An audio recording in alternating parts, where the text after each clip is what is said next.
மனுஷன் கண்ணோடு பேசும் நேரம் என்று அதை போய் பேச வைக்காதே இங்கு நாணம் என்று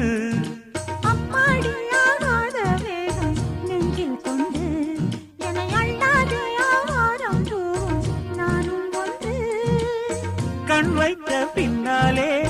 கை வைக்க கூடாதா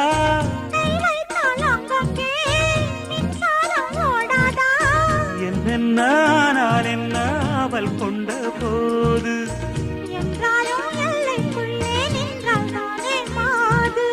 மார் மீதும் தோள் மீதும் சாய்ந்திருக்க